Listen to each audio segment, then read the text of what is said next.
Going off that MJ, I need that good in my life, or I'll be insane. Crack open, nothing, just nothing, just start to puff it flow. Blunt after blunt, now I'm high as a motherfucker. Go straight to the store and grab me a box of Mal. Got an ice cold bottle of water, I'm off that loud. Wow, 400 a zip for that pack, I need that. Sell a couple quarterbacks to make some of that cheese back. All I use is Dutch masters and backs, don't need raps. If you ain't got it, it's gon' fuck up your pocket. You need stacks, pack, strong, loud, Pacquiao. Sat me down on Uzi, I've been blowing whole stories down to the doobies. Great goosey, I'm a vodka sipper. I don't gobble liquor, I'm a smoker. Got my game face on, but not in poker. Let me smoke, bro. See it in constituents. We got another reaction. If this your first time here, click that subscribe button and let's get into it. We got your man Curtis Jackson. That's right, 50 Cent. Cooking. What do you mean by cooking? He on the gas. He on the nigga's ass right now. Talking about the biggest snitch New York ever saw. Fella by the name of Jimmy Henchmen. They say Jimmy Henchmen did so much telling, he solved the past 10 years of criminal activity in New York City. That's a whole lot of telling. A motherfucker told on some shit to get a Happy Meal or a McDouble or a piece of chicken or something. He told on the past 10 years of criminal activity. They probably gave that motherfucker a room at the Trump Plaza, lamb chops and lobster tails. It's a cold game. We about to get into it. If you haven't tapped that subscribe button, make sure y'all do it right now. But let's get into it though. But he lived the way he actually projected himself. His lifestyle is consistent. He was true to it. He never ratted on nobody, just like that. You see what I'm saying? And Jimmy's a different kind of guy. He told everybody, he solved the last 10 years of criminal activity in New York City in 10 minutes. The DA said, hold on, chill out, stop. Stop, boy, you're going to make it like I don't even work. The DA asked him to stop. Stop, man. You're going to make like we're not even working here. If you're wondering who is the man who solved the last 10 years of criminal activity in New York in 10 minutes, well, let me introduce you to Jimmy James Roseman Henchmen. Jimmy Henchman's story is one of the biggest ironies in hip-hop history. He was at one time one of the most feared or dangerous men in the rap game. But in the end, well, according to 50 Cent, the henchman ended up being a snitch. But nevertheless, Jimmy might be the catalyst that started the East Coast-West Coast rivalry that eventually led to the death of Biggie and Tupac. Stick with me, fam, and I will connect the dots for you in a bit. You see, Jimmy was born in Harlem, but raised in the Vanderveer Gardens apartment complex in Flatbush, Brooklyn. Jimmy Henchman and his 4 siblings were raised by their mother, as she and her husband had divorced when the children were very young. It didn't take long for Jimmy to drop out of school. As a young kid in the streets of old Brooklyn, Jimmy Henchman ran with the crew called the Untouchables. And even from a young age, Jimmy just couldn't stay out of trouble. Unfortunately, he was stuck in a vicious cycle where he was hopping from one charge to prison. Hold on, now y'all know Jimmy was the one that set Pac up at Quad Studios.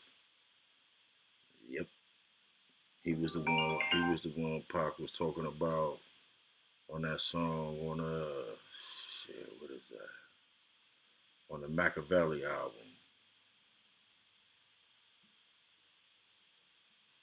On the realest shit I ever wrote. Promise to pay back, Jimmy Henchmen. In due time, I know you bitch niggas is listening. The world is mine. Set me up, wet me up. Niggas set me up. Heard the guns buzz, but you tricks never shut me up. Touch one of mine, so everything I own, I will destroy everything you touch. Play the game, nigga. Yeah, Jimmy Henchmen, man. Jimmy the fucking rat. I guess it's guess why 50 had a love for Pac. They both was getting into it with Jimmy Henchmen, man. Let's get into it. And months after he left prison, he would be picked up for another charge. By the age of 16, he had already caught 2 gun charges, and he ended up spending a year on Rikers Island. But he was only a free man for less than a year. It didn't take long before Jimmy was arrested again for another gun charge. Luckily, he was able to make bail on this charge. However, a few months later, Jimmy caught a homicide case. So he ended up pleading guilty to the gun charge and got the murder case dismissed. Nonetheless, he wasn't just going to walk away without serving a sentence. He got hit with a 5 to 10 year sentence. But while he was in prison, it seems Jimmy found a mentor, a Black Panther leader called Richard Moore. Now, Moore convinced Jimmy to go back to school, and Jimmy agreed. And by the time Jimmy was released in 1988, he had an associate's degree. But make no mistakes, this doesn't mean Jimmy turned away from a life of crime. Instead, Jimmy Henchman became a major player in the dope game. Come on, man. Jimmy turned over a new leaf. Nah. Jimmy turned over a new leaf. Don't try to take it from me, man. You know. In order to do some right, you gotta do some wrong. So you can't take that from him. He went back to school, like the OG said, and did that. He came home on a money mission, a money making marathon, a trapathon. You know what I mean? But he still had his shady little snake ass ways, man. You gotta keep your eyes open for shit like that. But check it out.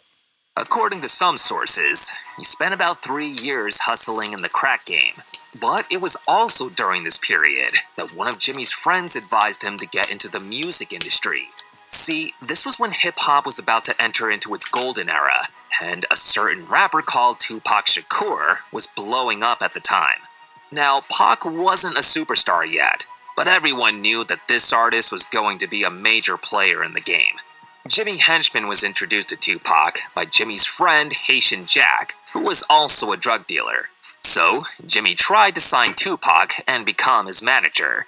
But unfortunately for the Henchman, Tupac turned him down. In fact, according to the word on the street, Biggie was the one who told Tupac not to have anything to do with Jimmy Henchman, because Pac and Biggie were still friends and used to hang out with each other. However, Jimmy offered Pac $7,000 to feature on a song by his artist, Lil Sean. Pac needed the money, as he was fighting his sexual abuse case at the time. And while Pac was heading to Quad Studios with his homeboy Stretch and all his other homies, he was confronted by 3 men in the lobby of the building. He was robbed and shot 5 times. For many years after the shooting, Pac accused Biggie, Puffy, and other Bad Boy or Junior Mafia members of being behind the shooting. And this incident was what turned the East Coast-West rivalry into a deadly beef that ended up leading to the death of 2 of hip-hop's most iconic rappers. Because before this shooting, Tupac and B.I.G. were actually really good friends. I mean, Biggie even asked Tupac to be his manager. And Jimmy Henchman was also one of those that Pac suspected was behind the robbery that almost got him killed. Because of this, Pac even dissed Henchman on the song Against All Odds. He rapped, "Promise to pay back Jimmy Henchman in due time. I know you niggas is listening. The world is mine. Set me up. Wet me up. Niggas stuck me up. Heard the guns bust. But your tricks never shut me up." Now, Jimmy Henchman always denied that he was behind the robbery. But the truth couldn't stay hidden forever. See, in 2011, Jimmy's homeboy Dexter Isaac claimed that Henchman had paid him to rob Tupac. Isaac and Henchman grew up together in Brooklyn, and they had been friends since they were teenagers. Isaac stated that Henchman paid him $2,500 to rob Pac. In fact, Isaac got a pretty good deal. He claimed that Henchman let them keep all the jewelry, and the only thing they had to return to him was a particular ring that Henchman wanted all to himself. Pac was robbed of jewelry worth $35,000. He wanted that ring for a trophy. You gotta understand, when you stick a rapper, you don't want to keep some people, I ain't gonna say all people, they're gonna want to keep a little piece, a souvenir, a trophy.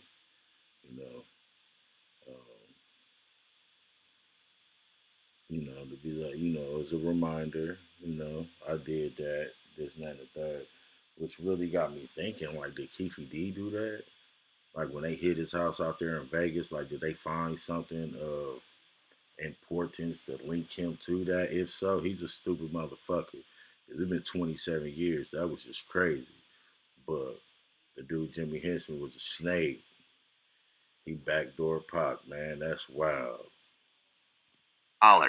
Isaac also stated that Pac's homie Stretch, who was with him when he was robbed, was also in on their plan.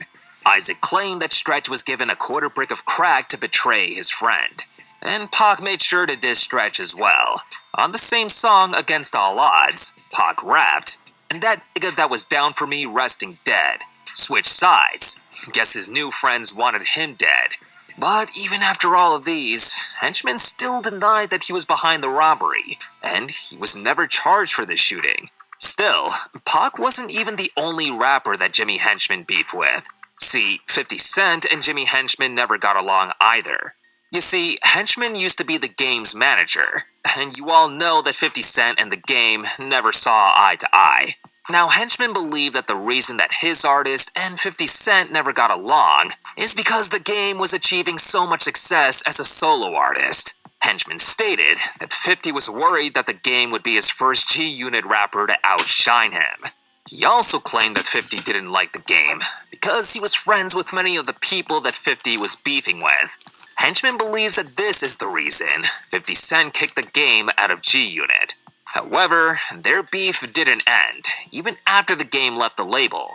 50 Cent's right-hand man, Tony Yayo, and another rapper, Lodi Mac, saw Jimmy Henchman's 14-year-old son, Little Henchman, in the streets. Now, some reports say Little Henchman was wearing a G-Unit shirt, while other reports say he was wearing a Czar Entertainment shirt. And Czar Entertainment is the management company that belonged to his father. But irrespective of what shirt he was wearing, Lodi and Yayo pressed him over what he was wearing and ruffled his feathers. They pushed Little Henchman up against the wall, and Yayo allegedly began slapping him, while Lodi Mac even pistol-whipped the little boy. Both men were booked on assault charges. Damn, I ain't know that. Yayo don't be fucking around.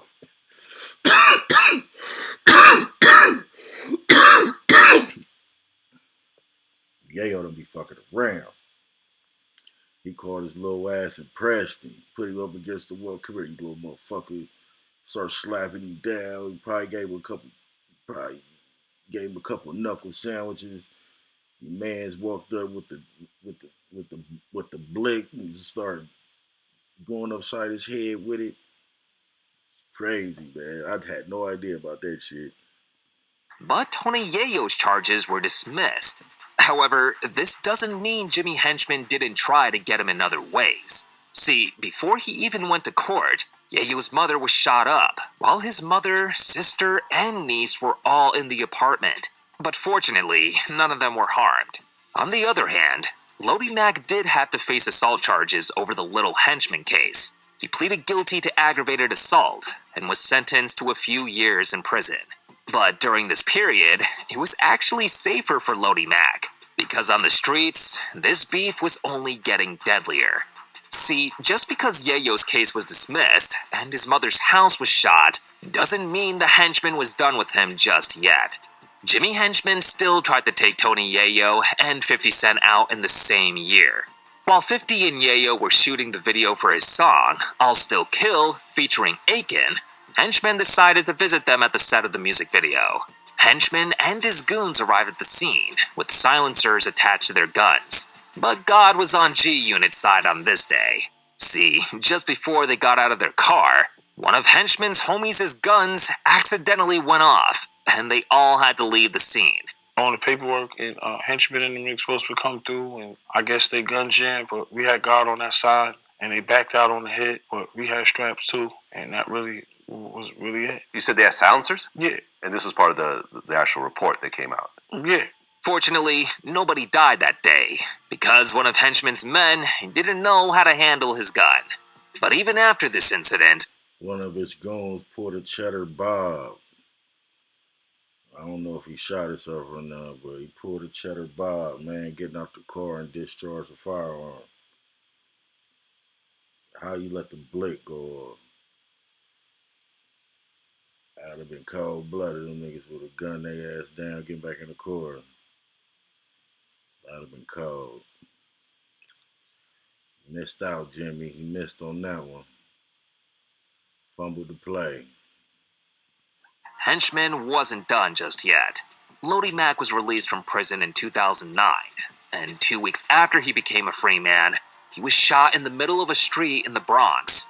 Everyone believed that Henchman was behind the shooting, and this time, he would eventually face the music for his crimes. In June 2010, Henchman was arrested on charges of cocaine trafficking, money laundering, and witness tampering. See, Henchman ran a drug operation that even El Chapo or Pablo Escobar would be proud of. He ran a drug ring that moved drugs from the West Coast to the East Coast and was bringing him over $11 million a year. He and his crew would ship drugs from LA to New York, and after the drug was sold, they shipped the cash from New York back to LA. The henchmen even reduced transportation costs, as they didn't even have to use their car for this operation. They covered everything in mustard so that the drug dogs couldn't find anything, and shipped it through FedEx and UPS. Henchman's crew was known as the Roseman Organization, and on the 25th of October 2013, he was given a life sentence for this charge. The judge Jimmy Henchmen had the motherfucking FedEx truck slapping. He sent it through the mail. He was like he perfected that quarterback shit, man. He's like John Elway, huh? He got caught up. Damn. stated that his crimes were astonishing in their breadth, duration, and intensity. And just when you think things couldn't get worse for the henchmen, the shooters he hired to kill Lodi Mack flipped on him. There were over 35 witnesses in this trial, and in 2014, he was found guilty and hit with a second life sentence. But don't feel sorry for the henchmen. Now it makes sense. He got told on, so he like, fuck it, I'm telling on everybody. Y'all told on me, and y'all let these pussy niggas get that off. I'm telling on everything. That's exactly what he did. It makes sense now. I didn't even know that. Because word on the street is that he is an informant too. See, he allegedly helped the feds put other dealers behind bars. He denied the story, but 50 Cent also came out and said the same thing. Look, I'm from Southside Jamaica, Queens. I don't like Supreme. I don't like priming him, but he lived the way he actually projected himself. His lifestyle is consistent. He was true to it. He never ratted on nobody, just like that. You see what I'm saying? And Jimmy's a different kind of guy. And just like that. Say he don't fuck with Preem, but he respect the fact that he ain't tell, he ain't rat, he ain't get nobody up. That damn Jimmy Henchman, he got told on it. He blew his top. He told on everything. Like I said, they said he saw 10 years of criminal activity in New York in 10 minutes. Damn. That's a cold piece. And he still got life?